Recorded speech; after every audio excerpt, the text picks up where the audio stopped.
You've had a long, hard day. You walk into a swanky lounge with your partner, only to find her laughing just a bit too close to someone else's mug, well-connected guy who owes you money. That's when things start to unravel, and you realize this isn't just a flirtation. It's a betrayal. In this video, it will walk you through how I took that gut-wrenching moment and turned it into the ultimate payback, taking down a high society charmer who thought he was untouchable. This isn't just revenge. It's a masterclass in getting even. You're not gonna want to miss this one. I adjusted my collar, loosening it a little as I scanned the country club.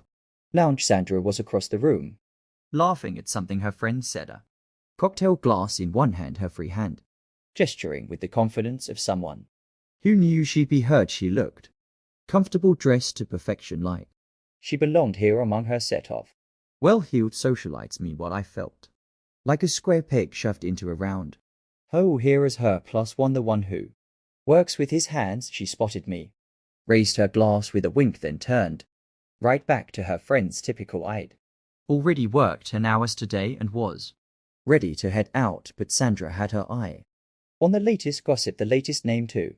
Drop a minute later, her laugh caught above the crowd. I watched her with a growing, uncomfortable feeling in my gut. She wasn't laughing for her friends, no, she was laughing for Todd Mitchell. The man himself was sitting there on one of those oversized leather chairs, drinking hand, his posture loose, smug and cocky.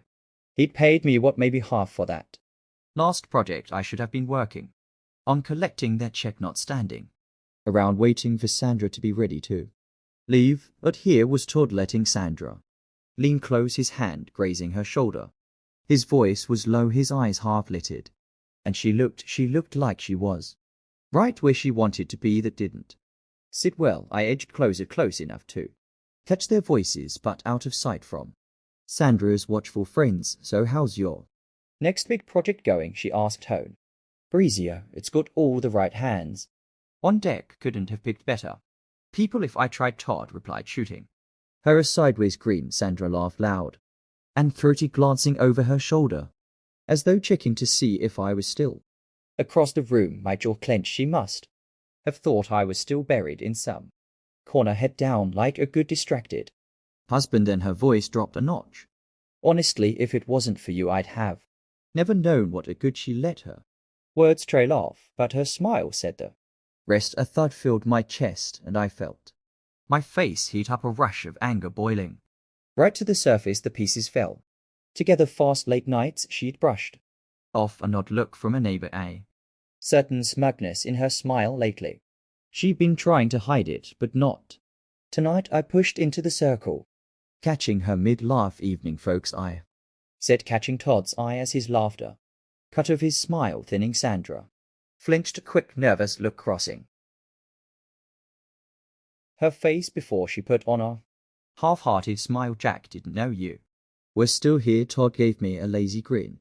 Jack, good to see you. We were just having a little chat. His eyes held that condescending gleam, a silent reminder that I was just a contractor, the guy working on his place. He hadn't paid me yet, and here he was with his arm brushing up against my wife like they shared some kind of inside joke, chatting. How, I said, voice tight, would have thought you'd be too busy enjoying that remodel, Todd, or did you forget there's still an invoice out on it? His brow lifted, his smile unfazed. Or I thought we'd square that up soon enough. Nice work you did, by the way, top-notch. Sandra cleared her throat, but I didn't look her way. My focus was all on Todd. Glad you think so, I said, the words coming slow, controlled. It'd be a shame if anything went wrong. Sandra's hand touched my arm a bit too lightly. Jack, can we talk? Outside her tone was a low warning. I shrugged off her touch, taking in her wide-eyed look and the faint twitch at the corner of her mouth. Now, Sandra, we're done here, I said, my voice cutting through the chatter around us. We're heading home now. I didn't drop my gaze, didn't let up on the look I was giving her. For a split second her face went blank, then something flickered in her eyes, annoyance, maybe even a hint of fear. Jack, she said, keeping her tone low, the edges of a forked smile still clinging. There, you're overreacting. We're just, I said, we're going. I kept my eyes steady on her, letting that sink in, giving her no room To maneuver, I saw the color rise in her cheeks, but this time she wasn't flushed. From laughter, she pressed her lips. Together set her glass down a little too, forcefully on the table, then finally. Stood I could see her friend's eye. As we walked past Todd's mug, expression in my peripheral vision, I didn't look at him, didn't need to. We Left the club in silence, the tension thick between us as we walked out into the night. I led the way to the car, unlocking it without a word, and we both got in, our faces turned toward opposite windows, a gulf between us that had been widening for longer than I'd wanted to admit. The drive home was dead quiet. I kept my eyes on the road, gripping the wheel while she stared out her window, shoulders tense, her disappointment almost radiating off her. I didn't care. Not anymore, and if you are curious, she slept in the guest room that night. I met Sandra because of a snowstorm that blew through a heart, cancelling half the flights on the board and stranding a couple hundred passengers in the terminal. I just landed a promising job interview and was stuck in the crowded airport, considering an all-nighter in an uncomfortable plastic seat when I noticed her by the coffee stand. She was scanning the scene, hands stuffed in her coat pockets, tapping her boot like she was ready to take situation she didn't have control of. That defeated look everyone else wore, she looked like she had options, like she'd find a way out. It pulled me in, another casualty of the snowstorm. I asked, surprised to hear myself speaking up. She looked me over with a smirk, more like a hostage. She said, tone dry but playful. One thing led to another, and we grabbed seats together by the gate, swapping stranded passenger horror stories. She was in town for a friend's wedding, a third one this year, she said, rolling her eyes. There was a lightness about her, a quickness to her sarcasm that cracked me up. She told me about the big projects she'd managed as a volunteer, urban art installations, charity fundraisers, the kind of things I'd never thought twice about, but suddenly found myself asking questions about. She made it sound impressive, like a mission. It didn't take long before we were sharing a pack of airport pretzels, and even worse, coffee. She wanted to know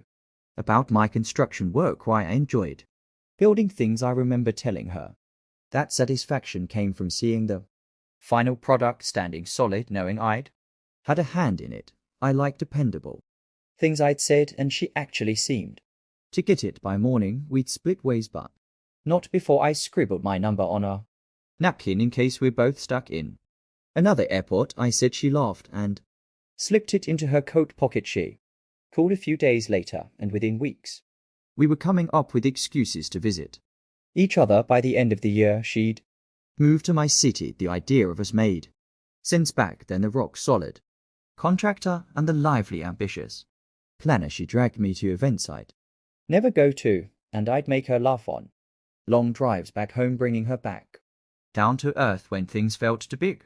We balanced each other, or at least we did for a while. Over time, our differences shifted. I kept working harder to keep up with everything. She wanted the house, the friends, the lifestyle, and she wanted more event, more connections, bigger circles. I built a life for her, but eventually it felt like she was moving past it, and maybe even past me. A few days went by, and the feeling gnawing at me hadn't lessened one bit. The scene at the club, Sandra's laugh, the way she leaned in close to Todd Mitchell, her just a friend, defense that stirred more than I'd admit, was still sharp in my mind. I'd watched them long enough to know the truth, but that didn't stop me from picking up the phone and dialing Todd's number. He owed me money, a lot of it, and a part of me still hoped maybe I could get some satisfaction. The clean way the line rang twice before he answered, his voice casual. Hey Jack, what's up? Morning, Todd. Just following up on the final payment for your place. Figured I'd give you a heads up before we close out, I said, keeping my voice steady. Oh yeah, about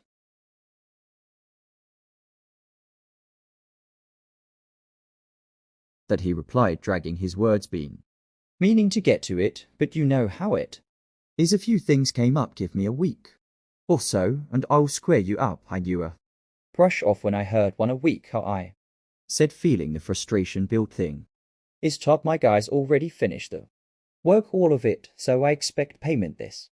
Weektood gave a little laugh, the kind. Meant to sound friendly, but only managed. To sound dismissive, sure, Jack, I'll.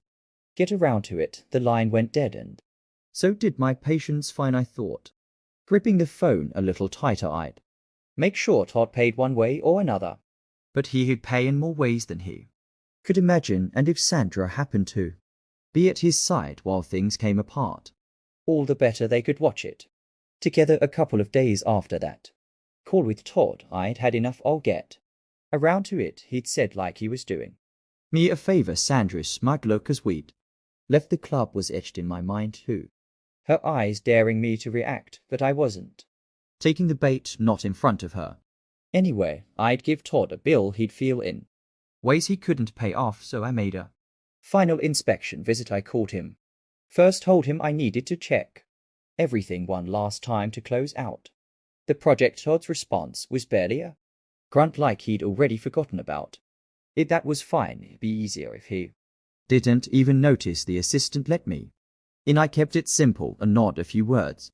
About looking over the plumbing in the guest kitchen, checking the sprinkler system outside. I made a show of walking through each room as if I were actually inspecting the work. I didn't touch a thing yet, I was just getting a feel for it. I noted the water valves, the outdoor sprinkler box, a few hairline cracks on the patio tiles I could use. Small points of attack. Before I left, I set up my first move without even lifting a wrench. All I needed was the name of a guy Todd's landscaper used, the one who maintained his fancy irrigation system. I made a call right there from Todd's kitchen asking about sprinkler timing issues I'd noticed on another job.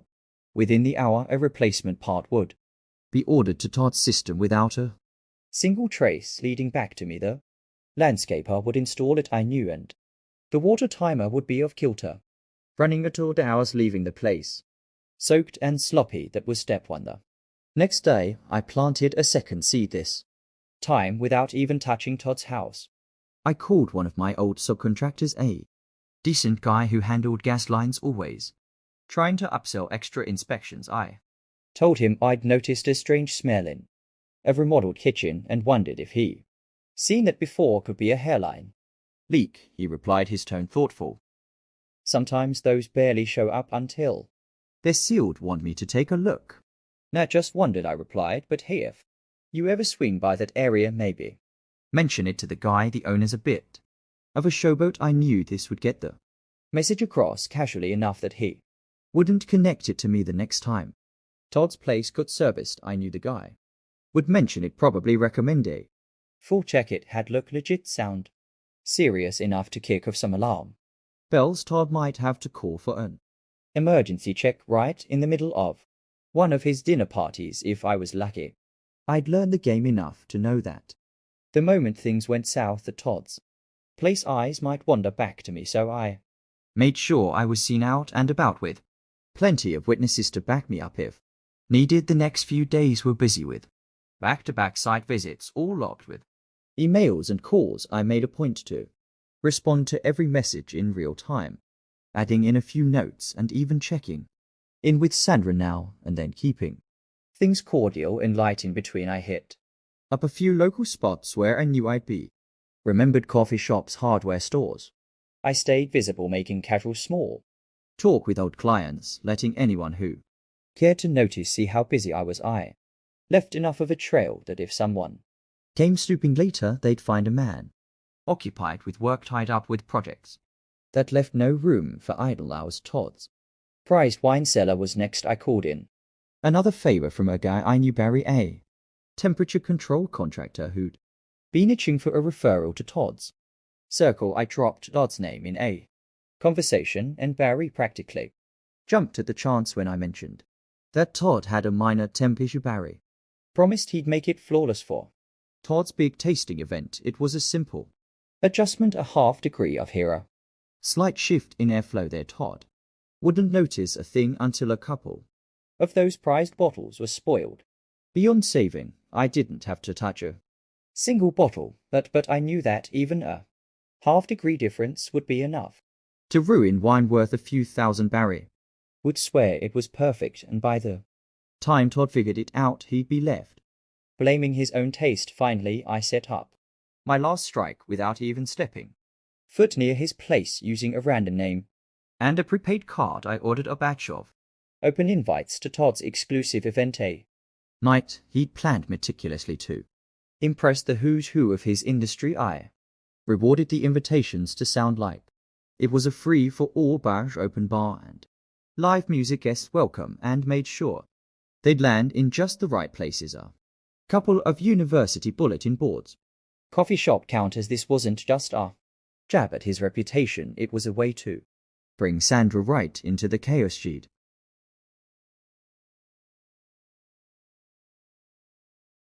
be there for every unwelcome guest, every I that rolled as Todd tried to salvage the event. I knew her need for status would take a hit to watching her golden boy come apart with every misstep, all while I kept my hands clean. Each piece of this plan fit perfectly like framing a wall to withstand a storm. Todd's perfect house was on shaky ground, and so was his perfect image. I kept tabs from afar, hearing about the gas inspection that forced guests out early, catching the talk about the mud-soaked lawn, listening to Sandra complain about the strange crowd that crashed their event.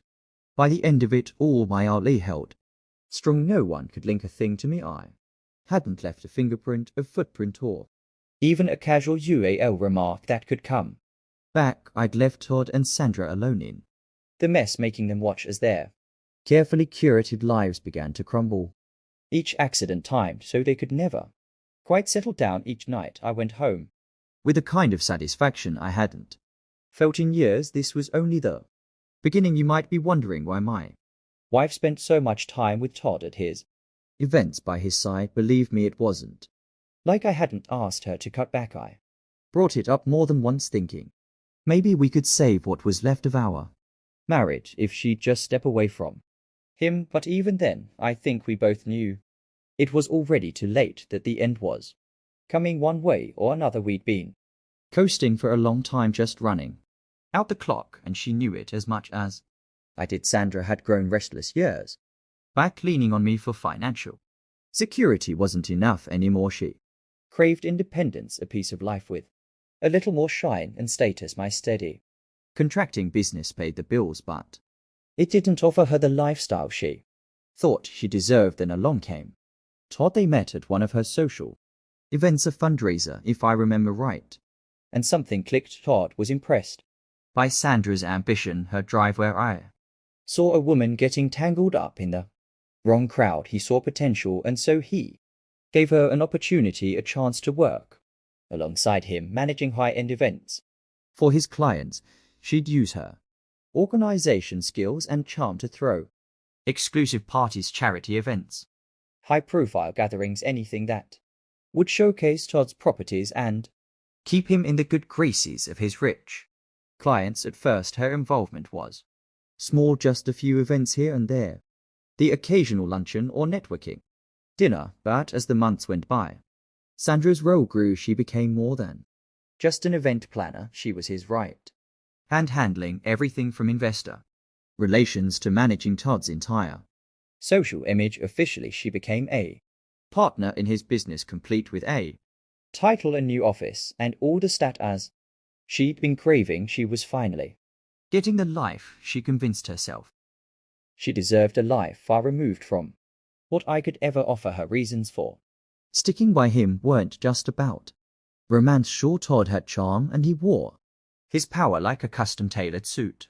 but Sandra's reasons went deeper than attraction. She had something real invested in Todd's business, now a financial stake that tied her to his success. If Todd's business took a hit, so would her freedom, her entire reputation. Every event she threw was another step towards solidifying her name in that exclusive circle she wanted so badly to the part of leaving Todd, giving up what she'd built, meant going right back to where she started. The money, the reputation, the access to all the right people. Sandra had fought her way into that world and wouldn't let go, not even if it meant watching Todd's life fall apart in public. The fallout from my first few moves rolled in exactly as I'd planned, but it was just the beginning. Todd was feeling pressure, but it wasn't enough yet. The trick to a plan like this: patience, one steady blow after another, each hitting a little harder, each one Harder to ignore. Todd had this way of walking around like he'd never broken a sweat in his life. That image of his was the foundation of his little empire, the confidence that kept people throwing money at him, thinking he'd make it multiply. So I aimed to show just how fragile that confidence was. One small incident at a time. I started with his properties, places where his tenants could feel the consequences directly. They were his biggest clients, and they built up his reputation almost as much as his big shot personality had. I knew exactly how to chip away at it. One of his luxury apartment complexes was my first target. I tipped of a friend in building maintenance, someone Todd had actually hired in the past, mentioning that I'd heard a rumor about flickering lights and 40 outlets within a week. Residents started reporting electrical issues, lights dimmed and buzzed alive, stopped on random floors, and Todd's staff was scrambling. All that glamour, all that high-end polish he bragged about, made to look like cheap slap together junk. The complaint started trickling up to Todd's investors, and soon enough he was down there in person, trying to smooth things over with a forced grin. Each new complaint chipped away at his reputation, but the beauty of it, no one could blame a specific person, just unforeseen issues, routine problems, things a competent manager should have handled easily. With each sabotage, Todd's reputation was peeling away layer by layer, but I needed something more personal, a real hit to his precious mansion, his pride and joy. I'd already used up my contacts for the small stuff, and I couldn't risk looping in anyone else. This one had to come from me. The plan was straightforward: screw up his water pump system to make sure it malfunctions at the most inconvenient time. Todd's property had a complex pump set up, one for his pool, one for the lawn, and another that connected to his basement drainage system. I knew just how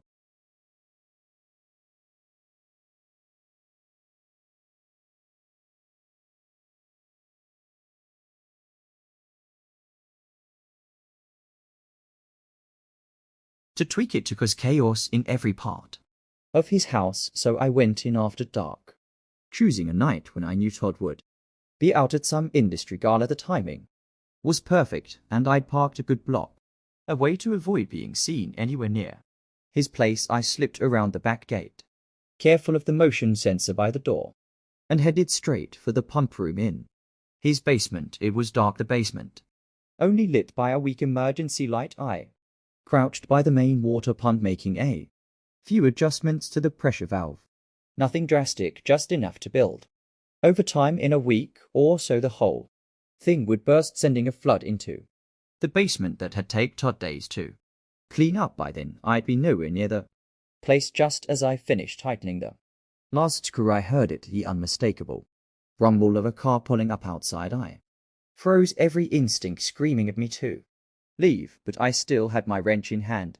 Evidence plain as day. I stuffed the wrench into my bag and ducked behind the boiler, pressing myself into the shadows just as footsteps sounded above. It wasn't Todd, I could tell by the voice. It was his assistant, probably sent back to pick something up. The footsteps grew louder as he moved from room to room, muttering to himself, clearly not in any rush. I held my breath, steadying my nerves. I was in a corner, and if he decided to come into the pump room, he'd see me in seconds. My mind raced with options, each one riskier than the last.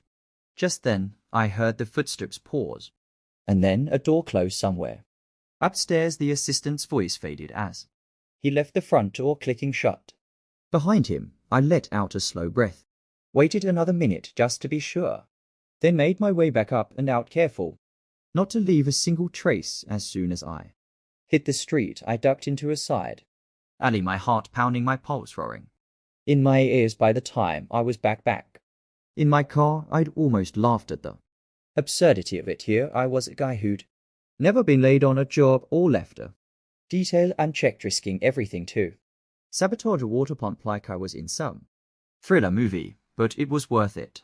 Todd's carefully managed life was about to drown, and I'd made sure I was the one holding the wrench. Sure enough, a week Later, Todd was hosting another gathering.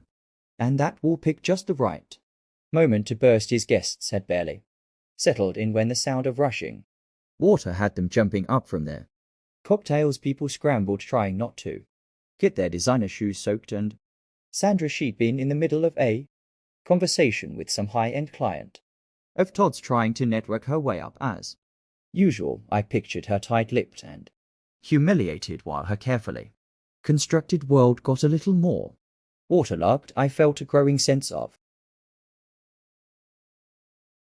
satisfaction, the kind of satisfaction that sticks with you long after the moment passes, watching Todd scramble, watching Sandra's plans unwrap, travel as fast as she'd stitched them together, gave me something I hadn't felt in a long time, a sense of control, of long overdue justice. There was no guilt, no second guessing. I saw it as balancing the scales. Todd was the kind who'd let someone else carry the weight, and Sandra had chosen her side. My actions weren't petty, I told myself, they were just us. Served cold with a steady hand, and with each step, each carefully laid trap. I felt something in me harden, a shift I couldn't deny. I'd always been the one who worked hard, played fair, who made sure every job was done right now. For once I was bending the rules, but it felt fair. It felt earned. The last few weeks had been a roller coaster. Sandra had gone from bragging about her new life and business wins to whispering about her frustrations to anyone who'd listen, and by now she was barely keeping it together. She cried at night thinking I couldn't near her, and the worst part was she blamed everyone but herself. The plans she and Todd had pieced together so confidently had started to crack, and no amount of late-night apologies could save it. We'd agreed on a divorce in principle, just waiting to finalize the paperwork with our lawyers, but I wasn't done, not by a long shot. Todd wasn't about to walk away unscathed. I didn't have any proof Todd and Sandra had ever slept together, not solid evidence, but I didn't need it. A man can sense things, see them even when they aren't right in front of him, and in my gut I knew maybe that's what justified it all for me. Knowing the truth, even if I couldn't see it laid out on paper, but my revenge wouldn't need rumors or subtle sabotage anymore. I was going to make this loud. For this last move, I ditched the quiet tricks, no more valves or hidden timers. Instead, I turned to the kind of exposure you can't fix with a toolkit. I'd heard whispers from clients about Todd's questionable business practices, unpaid vendors, corner cutting, and property management, the kind of rumors that destroy a reputation when they're laid bare. And Sandra, she get dragged right into the spotlight with him. I called up a journalist I knew was hungry for a local scandal, one of those hard-hitting types who loved the takedown. I told her I had a story that could shake up her career. Just give me 5 minutes to lay it out, I told her, and she was on board. Before I'd even started talking, this was no longer about taking Todd down alone. It was about revealing the kind of people they really were, Sandra included. I spent days digging up every scrap of proof I could find. I combed through old emails, invoices, anything from my business that had crossed paths with Todd, shady deals I'd heard about, the complaints from his tenants, so I got in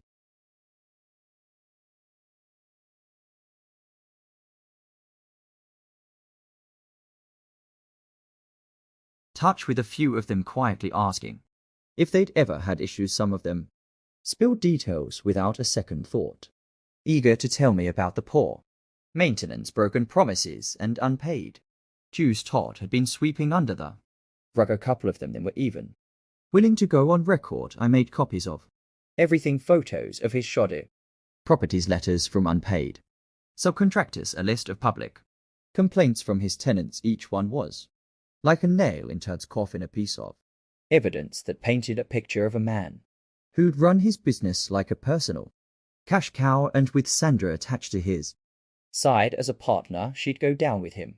The journalist was ready. She'd scheduled an entire column for it. All I had to do was wait for her to pull the trigger. When the article dropped, it hit like a bomb. The headline was ruthless beneath the glamour, the real face of Todd Mitchell's real estate empire. The article laid it all out. Todd's unpaid Workers the fraudulent reports, investors who'd lost faith, and the tenants who'd been taken for a ride. My stomach twisted as I watched it spread. But it wasn't guilt, no it was satisfaction. Todd's name was trending for all the wrong reasons, and he couldn't hide from this. Sandra, she got her fair share to the article, didn't hold back on naming her as Todd's business partner. Every scandal, every shady deal was tied to her as well. By the time the press got a hold of her, she was splashed across every headline next to Todd, each one cementing her as complicit. Her so-called reputation was now a public spectacle, all her carefully built status unraveling in real time. I knew things had truly hit the mark when I saw a photo of Todd in the paper, looking ragged and haggard, flanked by reporters and dodging questions, and Sandra, she was right behind him, forced to stand by as her entire world turned on her, exposed as a fraud, just another pawn in Todd's crumbling game. Todd's investors were the first to pull the plug. The fallout was fast and brutal. With every angry phone call, every lawyer's letter, Todd's empire took another hit. Some of his biggest clients dropped him overnight, pulling their contracts and leaving his real estate empire hanging by a thread. Lawsuits were on the horizon, some from his own tenants and others from vendors. He stiffed. The reckoning he'd never thought would come was now breathing down his neck. Sandra, the ever loyal partner, tried to defend him even as her own name got dragged through the mud, but it didn't matter. The journalist published follow-up pieces, each one worse than the last, until every trace of their success was smeared with scandal. Sandra's status circles, the elite social events she used to love, turn their backs on her. I heard she tried to salvage her connections, but no one wanted to be associated with her anymore, not after the media frenzy had exposed them both. It was beautiful in a twisted way. Watching from the sidelines, they had wanted a life of high society, endless admiration, wealth at any cost, and now they had it all. The wrong kind of attention, all the wrong kind of fame. I won't pretend it didn't feel good. I'd wanted revenge, and I got it, but in the end it was more than just payback. It was about reclaiming something of my own. I'd started out angry, desperate to make them pay, but somewhere in the middle I'd realized that wasn't enough. I needed to lay it all out there, no more sneaking around in the shadows. I was done letting them take up space in my life. Life after the dust settled wasn't luxurious, but it was enough. I got the rest of what Todd owed me through the court, of course. By then Todd was a wreck, scrambling to cover his debts, and legal fees. Mine wasn't the only case, was fighting either to keep up with it all. He had to sell off his properties, most of them at half the price he'd planned on, just to keep his head above water. Funny enough, some of those places ended up in the hands of new owners who needed a solid contractor. I struck a few deals, and before long I was back working on properties I'd once sabotaged, this time to build them up instead of tear them down. It felt right, like things had finally come full circle. I'm still on my own, but I'm all right with that. If life's taught me anything, it's that patience pays of the right. Things come along when they're meant to. And if there's a moral to this story, it's simple: don't screw around with another man's wife, especially if that man knows how to screw around with pipes. Thank you for watching. If you enjoyed the story, don't forget to like, comment, and hit that subscribe button.